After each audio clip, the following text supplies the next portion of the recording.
Matt, assuming he makes the race, will David Ragan improve RFK's chances of winning the 500? And could he emerge as a dark horse pick for the win himself? Well, he very might well do, mightn't he? Because we've seen how well he goes on the super speedways, as you mentioned, in the past. And he's got two very, very good super speedway racers as teammates in Brad Keselowski, the team boss, and Chris Buescher. So that is going to be a real story if he can get. Obviously, he's got to get in first. Let's get him through Thursday, through the duels, and get him into the race. But once he gets in, if he does get in, of course, that we'll have, the Penske's all lined up, the Gibbs cars all lined up, and then we'll have the three RFK cars all lined up, maybe coming towards the flag, and it'll be all kind of traditional chaos. But this is a good story. David did say, he wants to continue in just doing selected races, and if he can team up with his old team and get himself back on the grid, and this is a pretty decent way to do it, I'd say. Well, Matt, here's a follow-up for you. After seeing what Trackhouse has done with Project 91, 2311, bringing out their number 67 car, now RFK introducing Stage 60, do you think Justin Marks has kind of started a new trend in the Cup Series, as Alex Fleener asks here? Do you think this is Ford's answer to Project 91 / the 2311 number 67 car? Seems to be, doesn't it? They were the missing piece of that puzzle. And yeah, Justin Marks has set the wheels in motion for. I mean, look what it did for the series over the last year, with all the fuss that Kimi Räikkönen made in his two starts at Watkins Glen and at COTA last year, and then of course Shane Van Gisbergen coming in and winning in Chicago, and then getting himself a top 10 at Indianapolis, and then getting himself a ride with the team in some shape or form. Still to find out what SVG schedule is going to be next year, waiting on bated breath for that. But yeah, it looks like it might be a good thing. There's going to be loads of people that are Ford aligned that will, if they get a phone call from Brad Keselowski or Roush executives, do you want to come and have are you free on this weekend? Do you want to come and have a run?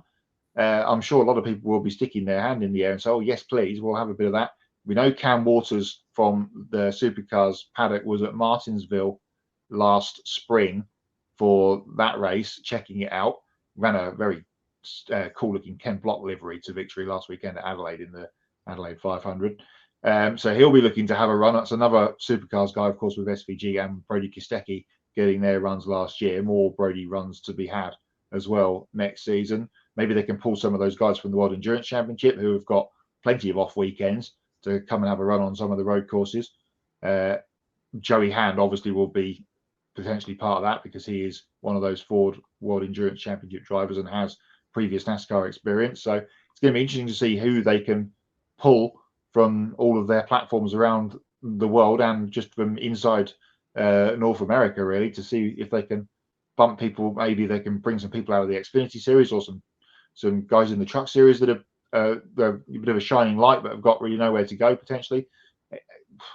The options are endless for that team to see if they can make this work, and I'd be interested to see how many races they do get that car out and run it at.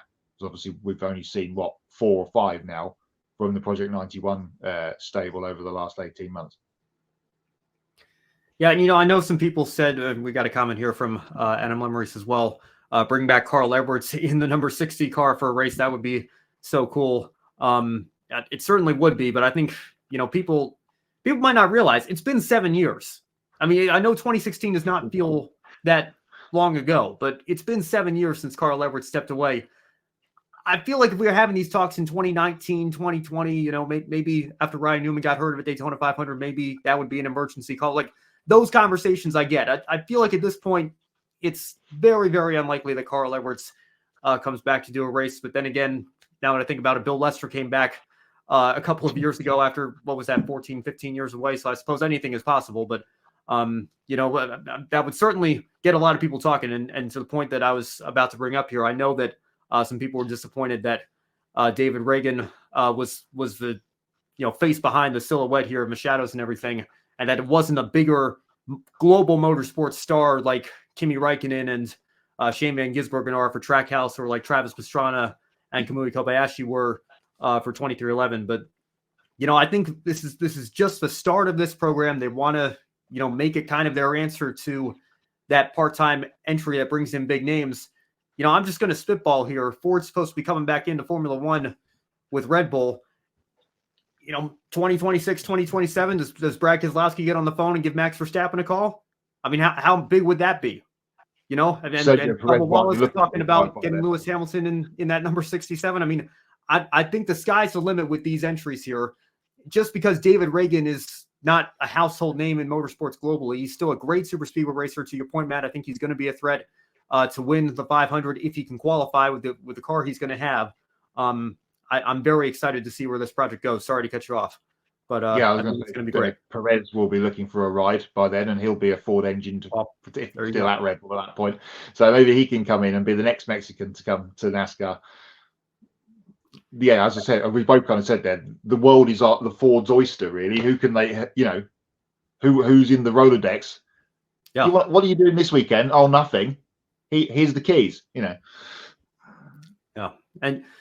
I'm just thinking about Brody Kostecki and RCR as well. That 33 entry kind of be? And I know Chevrolet already has Project 91 with Trackhouse, but could RCR kind of try to make an answer to that as well?